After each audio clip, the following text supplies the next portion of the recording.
Kupça ala bilməyənlərin nəzərinə bəzi hallarda vətəndaşlar onlara məxsus olan əmlaklara kupça, yəni çıxarış almaqda çətinliklərlə üzləşirlər. Belə vəziyyətlərdə əmlakın qeydiyyatı mümkün olmur və vətəndaşlar rəsmi mülkiyyət hüquqlarını tam şəkildə təsdiq edə bilmirlər.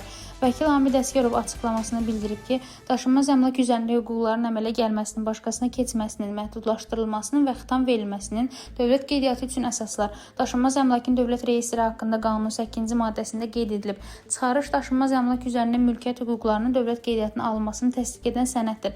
Vətəndaşların daşınmaz əmlaka dair çıxarış ala bilməmələrinin səbəbləri əmlakın növündən, yerləşdiyi torpaq sahəsinin kateqoriyasından, torpaq sahəsinin mülkiyyətinin növündən asılı olaraq dəyişir. Amid Əsgərov qeyd edib ki, əksər hallarda buna səbəb tələb olunan müvafiq sənədlərin olmamasıdır. Daha çox rast gəlinən problemlərə misal olaraq fərdi yaşayış evləri ilə bağlı torpaq sahəsi üzərində mülkiyyət hüququnu təsdiq edən sənədin olmaması və ya torpaq sahəsinin kateqoriyasının fərdi yaşayış evinin tikintisi üçün uyğun olmamasını, hündürmərtəbəli yaşayış binaları ilə bağlı isə mənzilin yerləşdiyi yaşayış binasının istismara yararlılığını təsdiq edən istismara qəbul aktının olmamasını qeyd etmək olar. Hər bir halda vətəndaşlara torpaq sahəsi, fərdi yaşayış evi və ya mənzil alarkən ilk növbədə həmin daşınmaz əmlaka dair müvafiq hüquqi müəyyən edici sənədlərin olub-olmamasını araşdırmaq və rəsmi qaydada alqı-satqı etmək tövsiyə olunur. Rəna Rövşənqızı, BTV.